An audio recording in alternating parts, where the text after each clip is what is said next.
오늘의 말씀은 사도행전 6장 8절에서 15절까지의 말씀입니다. 사도행전 6장 8절에서 15절 다 같이 한 목소리로 읽겠습니다. 스데반이 은혜와 권능이 충만하여 큰 기사와 표적을 민간에 행하니 이른바 자유민들 즉 구레네인 알렉산드리아인 길리기아와 아시아에서 온 사람들이 회당에서 어떤 자들이 일어나 스데반과 더불어 논쟁할세 스데반이 지혜와 성령으로 말함을 그들이 능히 당하지 못하여 사람을 매수하게 하여 이 사람이 모세와 하나님을 모독하는 말을 하는 것을 우리가 들었노라 하게 하고 백성과 장로와 서기관들을 충동시켜 와서 잡아가지고 공회에 이르러 거짓 증인들을 세우니 이르되 이 사람이 이 거룩한 곳과 율법을 거슬러 말하기를 마지 아니하는도다. 그의 말에 이 나사렛 예수가 이곳을 헐고 또 모세가 우리에게 전하여 준 규례를 고치겠다 함을 우리가 들었노라 하거늘 공회 중에 앉은 사람들이 다 스데반을 주목하여 보니 그 얼굴이 천사의 얼굴과 같더라. 아멘. 오늘 말씀의 제목은 스데반의 얼굴입니다. 우리나라가 그 세계 최고인 게 몇 가지가 있는데요. 그 중에 오늘 이 본문 말씀과 비교해 본다고 해서 전해드리는 것은 화장률이라고 하는 게 있습니다. 화장률. 100이라고 하는 숫자로 놓고 봤을 때 그 나라 사람들이 얼마나 그 화장에 집중하고 있는가를 통계를 내놓은 거예요. 근데 정말 대단한 것이 우리나라가 세계 최고랍니다. 화장률이 세계 최고래요. 다시 말하면 우리나라 사람만큼 얼굴을 치장하고 또 이 얼굴을 예쁘게 하기 위해서 그 여러 가지 많은 방법들을 동원하는 그게 세계 최고라고 이렇게 이야기한다는 거예요. 그런데 이렇게 세계 최고의 화장률을 갖고 있는 대한민국인데 또 한 가지 아이러니하게 우리나라 사람만큼 인상을 쓰고 다니는 사람이 없어요. 옆에 계신 분들 한번 보십시오. 얼굴에 가장 많은 시간과 물질을 투자하고는 있지만 정작 그 사람의 얼굴을 보면 굉장히 많은 그 피곤함과 또 짜증과 또 그 얼굴에서 왠지 모르게 불안과 근심이 이렇게 엿보일 때가 많이 있다는 거예요. 참 아이러니하죠. 그래서 이제 그 화장에 대한 그런 비유가 예화가 이런 게 있어요. 아시는 분들이 있지만 우리 이제 그 10대가 되면 이제 화장 이걸 갖다 이제 하기 시작합니다. 그래서 이제 그때 붙은 별명은 이제 치장한다 이런 표현을 하는데요. 이제 20대가 되면 이제 본격적으로 이제 화장을 하기 시작하죠. 근데 30대가 화장을 하게 되면 분장이란 말을 합니다. 근데 40대가 이제 화장을 하면 변장이라고 이야기하고요. 50대가 화장을 하면 위장이랍니다. 그리고 60대가 화장을 하면 포장이라고 이야기하고요. 70대가 화장을 하면 환장이라고 이야기합니다. 그만큼 우리가 이 얼굴과 외모에 굉장히 치중해서 살아가고 자기를 꾸미지만 결국 우리 안에 있는 것은 얼굴로 드러나게 되어 있습니다. 아무리 감추려고 해도 안 된다라는 거죠. 어떻게 보면 아담과 하와가 범죄한 이후에 그들이 옷을 입습니다. 그러니까 죄인들이 자기의 죄를 가리기 위해서 옷을 입기 시작했거든요. 더 화려하게 자기를 치장하고 감추는 게 그 사람이 어쩌면 더 가리고 싶은 것, 감추고 싶은 것, 그것이 많다라고 하는 반증 아니겠습니까? 여러분들 과연 그 얼굴이 어떠해야 좋은 얼굴일까요? 그리고 그 얼굴은 얼마나 우리가 그 사람을 평가할 수 있는 기준이 될까요? 잘생긴 얼굴이 과연 어떤 얼굴이고 또 지성미가 있고 세련된 얼굴은 과연 어떤 얼굴일까요? 그 얼굴이 과연 그 모든 것들을 다 표현해주고 있을까요? 그런데 오늘 저는 이 본문 속에서 스데반의 얼굴을 보면서 우리가 추구해야 될, 우리가 꿈꾸며 기도해야 될 그러한 얼굴이 있다, 이렇게 말씀을 드리고 싶습니다. 그 얼굴은 무엇이냐? 평안한 얼굴이고요, 기쁨 있는 얼굴이에요. 그것을 성경은 오늘 본문 말씀에 천사의 얼굴과 같아, 이렇게 이야기하고 있습니다.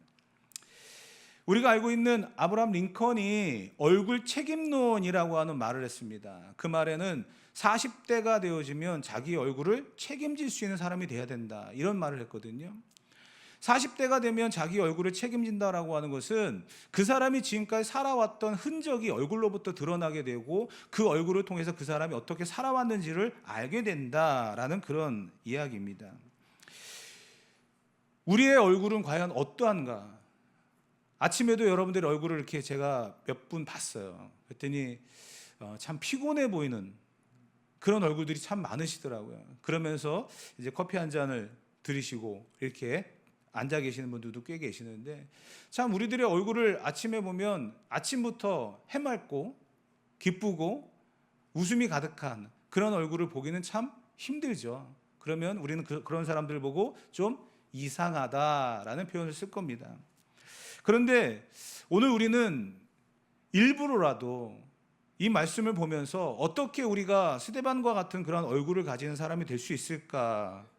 천사와 같았다라고 하는 그런 표현, 과연 우리는 어떻게 그러한 얼굴을 가질 수 있을까? 이것을 한번 돌아보는 시간 되길 바랍니다. 사실 스데반이 이러한 얼굴을 갖기에는 정말 힘든 상황이었습니다. 왜냐하면 환경은 그러지 않았거든요. 알다시피 스데반이 7집사 중에 한 사람입니다. 7집사. 그가 뽑혔을 때 상황이 어땠습니까? 지난 시간에 한번 여러분 생각해 보십시오. 히브리파 유대인들이 헬라파 유대인들을 구제해서 배제함으로 인해서 서로 원망하는 그런 가운데 7집사를 세웠습니다. 그런데 여러분, 그 원망의 씨앗이 있는 교회 문제를 해결하기 위해서 집사를 세웠고 그들이 이 문제를 해결해 나갑니다. 그런데 이 문제는 여자들의 문제였어요. 남자들의 문제가 아니라. 근데 여자들의 문제에 제가 뭐 어떤 성적인 그런 기준을 나누는 것이 아니라 대부분이 그러지 않습니까? 여자들의 문제를 남자들이 들어가서 해결한다? 참 쉽지 않습니다. 왜냐하면 언어가 다르고요, 생각이 다르고요, 여러 가지 많은 것들이 다 다르기 때문이에요.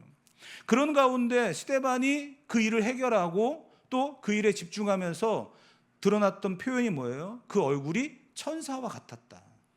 참 쉽지 않은 이야기죠. 모두가 다 그랬던 건 아닌 것 같아요. 스데반에게만 드러났던 특징인 것 같습니다. 그렇기 때문에 우리가 도전하고 또 본받아야 되는 부분인 거죠. 본문 15절 보게 되어지면 이런 말씀으로 스데반을 이야기했습니다. 한번 읽어봅시다. 공회 중에 앉은 사람들이 다 스데반을 주목하여 보니 그 얼굴이 천사의 얼굴과 같더라. 아멘. 그 얼굴이 천사의 얼굴과 같았다. 그런데 말씀드렸던 것처럼 교회 안에 문제가 생겼을 때 그 문제를 해결하기 위해서 뽑힌 일꾼이고요. 오늘 본문을 하나하나씩 풀어갈 건데 그 본문 안에서 상황은 스데반이 예수님을 말하고 복음을 전하는 그 현장에서 붙들렸고, 그리고 스데반에게 억울하게 누명을 씌우는 그런 상황입니다. 그렇기 때문에 스데반의 마음은 편할 리가 없어요. 누명을 썼고 그 교회 안의 문제를 해결하기 위해서 중립적인 그러한 역할을 감당하면서 복음을 전하는 그 스데반, 그 가운데서 그는 불평이나 근심이나 불안이나 이러한 얼굴이 아니라 천사의 얼굴을 드러냈다는 것, 그것이 오늘 우리가 스데반을 주목해야 될 이유인 것입니다. 본문으로 들어가게 되어지면 스데반이 어떻게 이 천사의 얼굴과 같은 그러한 모습으로 살아갔을까, 이 부분을 몇 가지를 살펴볼 텐데요. 첫 번째가 그는 성령이 충만한 사람이었다는 거예요.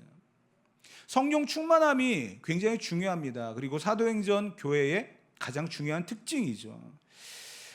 예수님께서 마태복음 6장에 보게 되어지면 이런 말씀을 하셨거든요.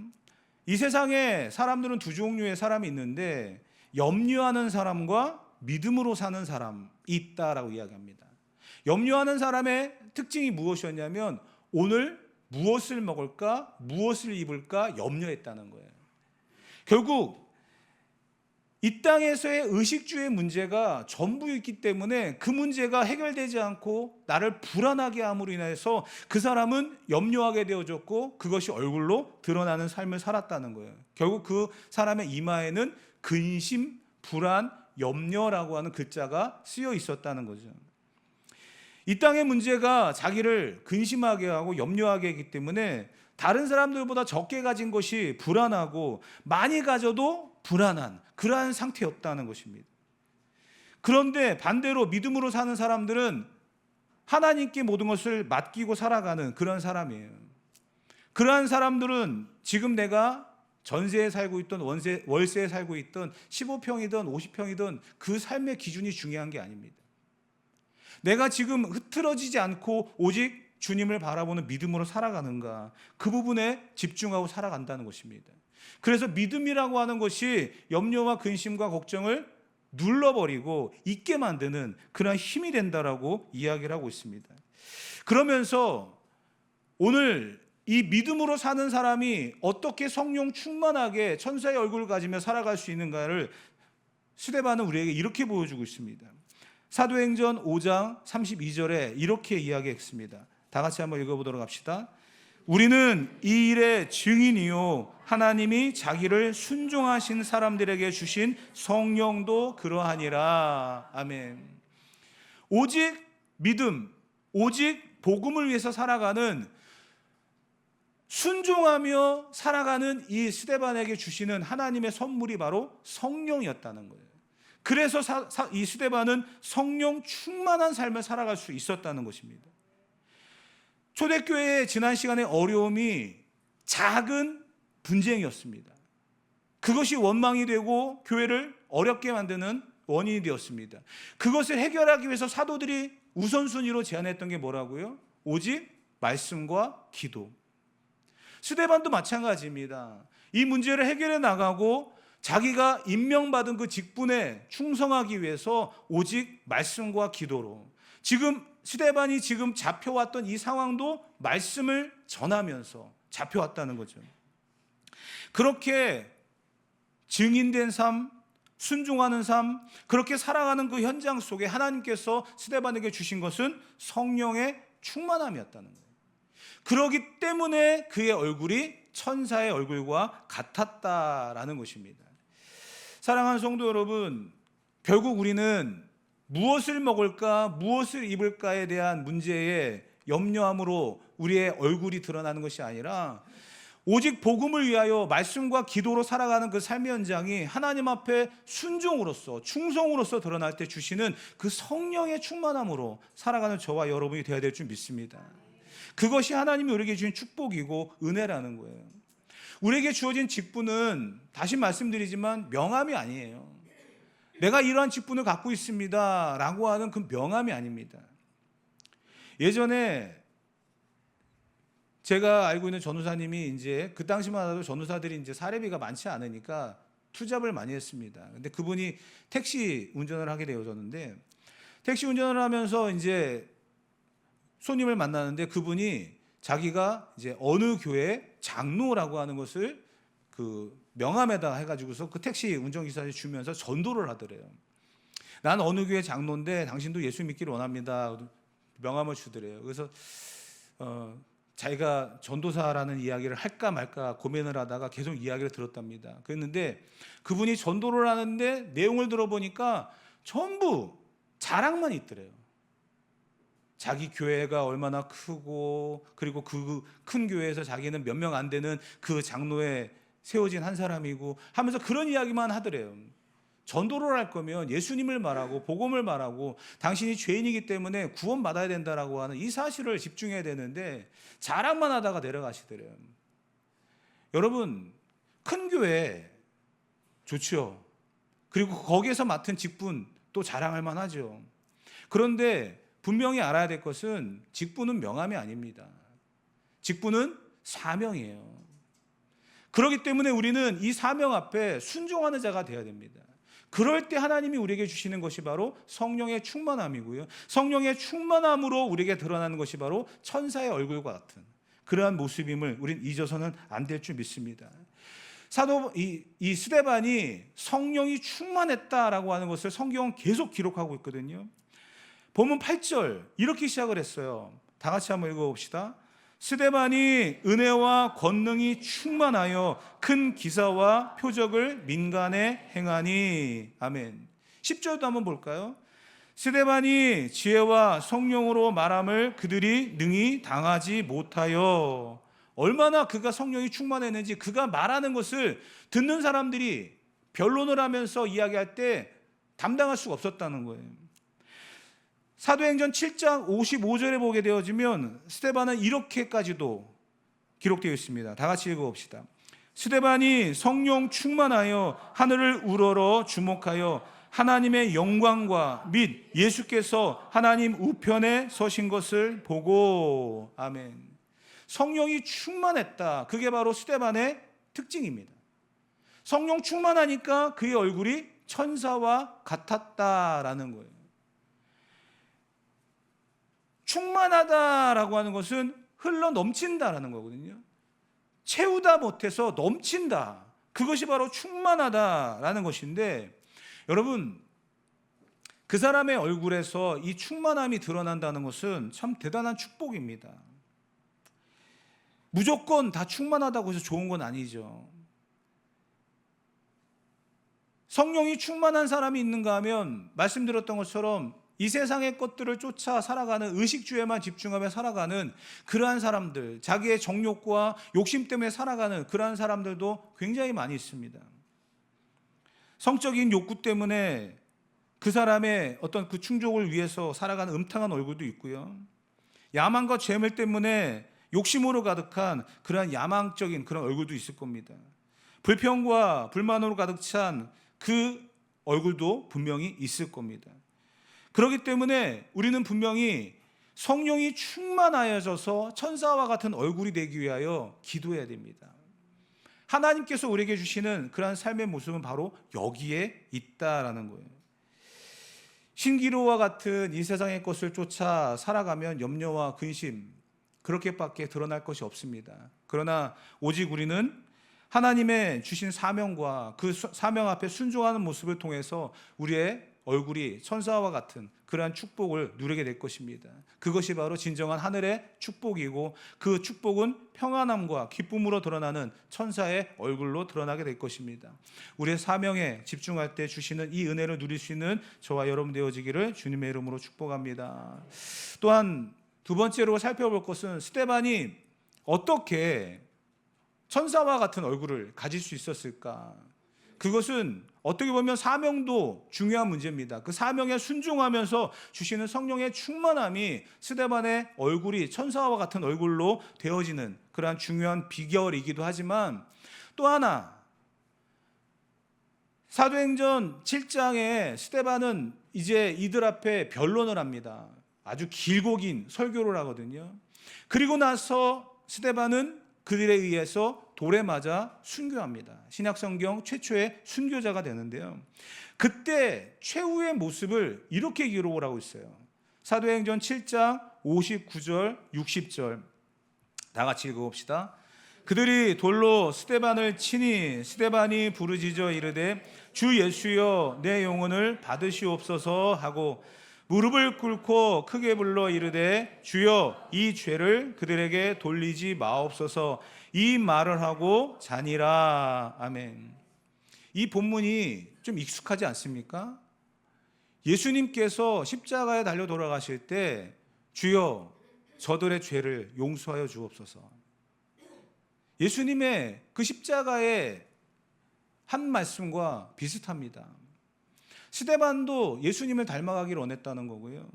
예수님처럼 살아가기를 원했다는 거예요. 그러면서 그가 그렇게 살아가려고 했던 것은 다른 것이 아니라 하나님을 주목하고 예수님을 주목하며 살아갔던 삶이라는 것입니다. 제가 좋아하는 꽃 중에 저는 해바라기를 좀 좋아합니다. 그래서 사실 이 강단에도 막 해바라기로 그냥 이렇게 도배를 하고 싶은 생각도 막 들고 그러는데 말리시는 분이 있어가지고 제가 참고 있거든요. 근데 해바라기가 특징이 뭐냐면, 여러분, 해바라기는요 해가 떠 있을 때 고개를 듭니다. 알고 계시죠? 근데 해가 떨어지면요, 고개를 숙여요. 굉장히 무겁거든요. 그런데 해가 떠 있으면 해를 향해서 고개를 드는 거, 그게 해바라기예요. 왜 해바라기를 좋아하냐면, 제 친구가 이제 우리 청년들도 이제 같이 수련회를 다녀왔지만 주바라기라고 하는 선교팀을 이끌고 있습니다. 해바라기가 해를 바라보듯이 우리는 주바라기가 되어야 된다라는 그런 의미로 만든 선교팀인데요. 우리가 하나님을 바라본다라고 하는 굉장히 중요한 문제거든요. 땅만 쳐다보고 다니면 실망과 좌절과 근심, 해결되지 않은 그 문제들로 인해서 항상 우리는 그렇게 살아갈 겁니다. 그렇기 때문에 우리는 주님을 바라보고 하나님을 바라보는 삶을 살아가야 되는 거예요. 그것이 스데반이 천사의 얼굴과 같은 그러한 삶으로 살아갔던 모습이라는 것입니다. 말씀드렸던 것처럼 본문은 스데반이 억울하게 누명을 쓰면서 사람들에게 모욕을 당하고 있는 그런 장면도 기록을 하고 있습니다. 11절부터 14절 말씀 한번 읽어볼까요? 사람들을 매수하여 말하게 하되 이 사람이 모세와 하나님을 모독하는 말을 하는 것을 우리가 들었노라 하게 하고 백성과 장로와 서기관들을 충동시켜 와서 잡아가지고 공회에 이르러 거짓 증인들을 세우니 이르되 이 사람이 이 거룩한 곳과 율법을 거슬러 말하기를 마치 아니하는도다. 그의 말에 이 나사렛 예수가 이곳을 얼고 또 모세가 우리에게 전하여 준 규례를 고치겠다 함을 우리가 들었노라 하거늘. 지금 붙들려 온 것도 억울한데 스데반을 향하여 거짓 증인들을 세웁니다. 그러면서 그들로 하여금 모세와 하나님을 모독했다라는 말까지 하게 했다는 거예요. 당시의 신성 모독은 돌로 죽이는 사형이법이 있습니다. 굉장히 잔인하게 예수님도 신성 모독이라고 하는 죄로 십자가에 죽으셨거든요. 그러니까 신성 모독이라고 하는 것은 두세 사람의 증인만 있으면 만들 수 있는 죄예요. 그런데 지금 이들이 스데반을 잡아놓고 사람들을 매수했습니다. 그리고서는 모세와 하나님을 모독했다. 우리가 들었다. 이렇게 이야기합니다. 얼마나 답답합니까? 얼마나 억울합니까? 그러면 스데반의 얼굴은 어때야 될까요? 분노에 가득하죠. 아니, 나 그런 적이 없는데 왜 나를 그렇게 억울하게 만듭니까? 하면서 분노해야 되거든요. 근데 스데반은요, 그 상황 속에서 돌로 치고 있는 그 사람들을 향하여서 7장 59절과 60절에 어떻게 했습니까? 그들의 죄를 용서해 달라고, 그들의 영혼을 불쌍히 여겨 달라고, 그렇게 최후를 맞이했던 사람이 바로 스데반이라는 거예요. 여러분, 억울한 일을 당하고 화가 나는 일이 굉장히 많이 있지 않습니까? 전 아무것도 아닌 일에도 화가 날 때가 많이 있어요. 여러분들도 그런 때가 있을 것 같아요. 특히 전 이제 운전하다가 그런 일들이 참 많이 있는데, 한 2주 전인가도 사거리에 제가 서 있었거든요. 우회전을 하려고 그러다가, 아시다시피 우회전하려고 그럴 때 횡단보도에 일단 멈춰야 됩니다. 요즘 법이 그렇잖아요. 멈췄어요. 그런데 이 사거리니까 직진해서 오는 차가 저를 보더니 손가락질이라고 가는 거예요. 제가 뭐 잘못한 게 하나도 없는데. 근데 그 순간에 왜 저 사람이 나한테 손가락질을 하고 가지? 내가 뭘 잘못했지? 제가 20대 때만 했어도요, 쫓아가가지고 아마 난리를 한번 쳤을 겁니다. 그런데 제가 이제 나이도 좀 들어가고 그러다 보니까 이제 좀 참고 그러면서도 화는 나더라고요. 내가 뭘 잘못했지? 저 사람의 길을 막은 것도 아니고, 저 사람에게 내가 그렇게까지, 저 사람이 평상시에 나한테 무슨 원한이 있던 사람인가? 하여튼 여러 가지 많은 생각이 들면서 좀 막 화가 막 올라오더라고요. 우리는 살아가다가 이제 억울한 일, 분한 일, 내가 하지 않았는데도 불구하고 누명을 쓰는 그런 일들 겪을 수도 있습니다. 그런데 그러면 분명히 다 드러나게 돼 있어요. 화가 나더라고요. 짜증이 나더라고요. 근데 스데반은 지금 자기를 죽이려고 하는 그러한 모의를 하고 있고 의도를 갖고 있는 이 사람들을 향하여서 분노의 얼굴이 아니었다는 거예요. 천사의 얼굴이었다는 거예요. 이해가 되십니까, 여러분? 이게 가능하다고 생각하십니까? 그렇기 때문에 우리가 스데반을 주목하는 거예요. 다른 사람들은 이런 이야기가 없습니다. 근데 스데반은 이러한 상황 속에서도 천사의 얼굴을 유지했다라는 거. 그게 왜 그럴까요? 말씀드리지만 첫째, 성령이 충만했기 때문이고요. 둘째, 하나님을 바라봤기 때문이에요. 본문이 아니지만 우리가 다음 시간에 보게 될 7장 55절과 56절에 보게 되어지면 스데반이 이러한 상황 속에서 천사의 얼굴을 유지할 수 있었던 비결을 이렇게 얘기했어요. 다 같이 읽어봅시다. 스데반이 성령 충만하여 하늘을 우러러 주목하여 하나님의 영광과 및 예수께서 하나님 우편에 서신 것을 보고 말하되 보라 하늘이 열리고 인자가 하나님 우편에 서신 것을 보노라 한대. 스데반은 지금 자기를 향하여 돌을 들고 있는 사람들, 자기를 죽이려고 의도하고 있는 그 사람들을 보지 않았습니다. 지금 스데반이 본 것은 하나님을 보았다는 거예요. 하늘을 우러러 하나님의 영광과 예수께서 하나님 우편에 서신 것을 보고 보라 하늘이 열리고 인자가 하나님 우편에 서신 것을 보노라. 돌을 들고 있고 자기를 죽이려고 하는 사람들을 보면 불안할 겁니다. 그리고 그 사람들이 지금 거짓으로 자기를 죽이려고 하기 때문에 원통할 거예요. 내가 이 원수를 어떻게 갚을까라는 그런 마음이 들었을 겁니다.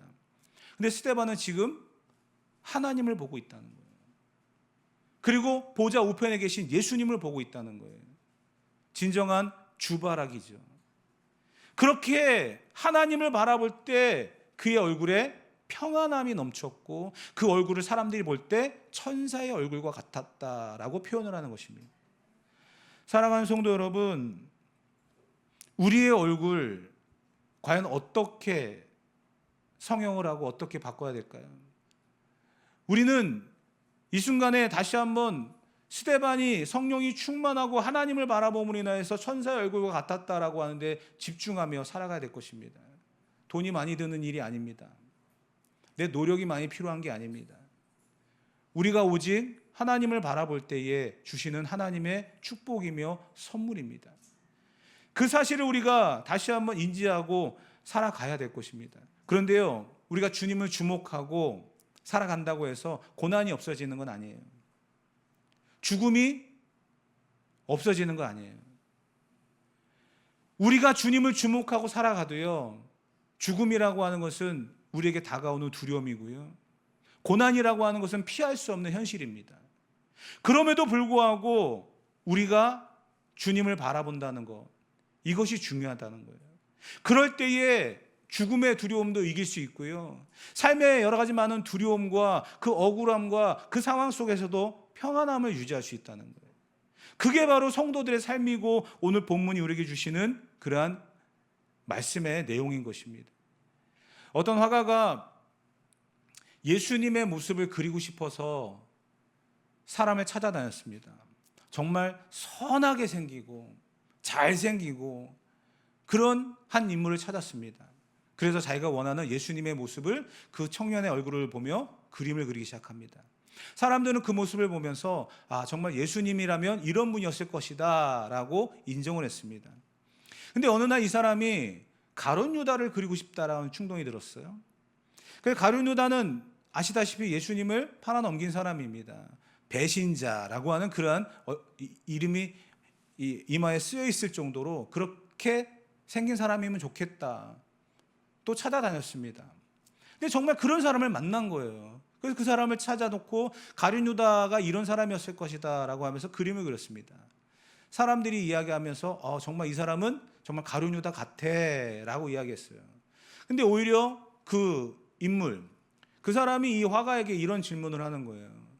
왜 당신은 나를 2번이나 그립니까? 무슨 말씀인지 이해가 되십니까? 그 사람의 전의 얼굴은 예수님 같은 얼굴이었지만 지금은 가룟 유다와 같은 얼굴이었다라는 거예요. 우리는 이런 양면성을 갖고 있습니다. 우리 안에 불안과 초조와 또 억울함과 근심과 염려가 가득할 수도 있습니다. 그러나 우리 안에 생명의 기쁨과 샘솟는 그 배에서 생수의 강이 흘러넘치리라고 하셨던 예수님의 말씀처럼 우리 안에 그러한 기쁨이 있을 수도 있습니다. 우리가 어떤 것을 추구하며 어떤 것을 바라보며 살아가느냐에 따라서 우리 얼굴은 드러나게 되어 있습니다. 사랑하는 성도 여러분, 우리는 스데반처럼 나를 구원하시고 나를 영원한 생명으로 인도하시는 그 하나님을 바라보는 그런 믿음으로 살아가야 될 줄 믿습니다. 이 세상의 것들만 쫓아가며 살아가는 인생이 아니라 저 하늘을 꿈꾸며 살아가는 믿음의 삶을 살아가야 될 줄 믿습니다. 성령의 충만함을 위해서 기도하고 오직 주만 바라보며 살아가는 그 믿음의 현장에 우리에게 주시는 그 하나님의 평강과 은혜가, 그래서 그 모든 모습들이 천사의 얼굴과 같이 우리의 삶에 드러나서 우리 모두가 다 정말 하나님의 영광을 드러낼 줄 아는 그러한 삶의 현장이 되어지기를 주님의 이름으로 축복합니다.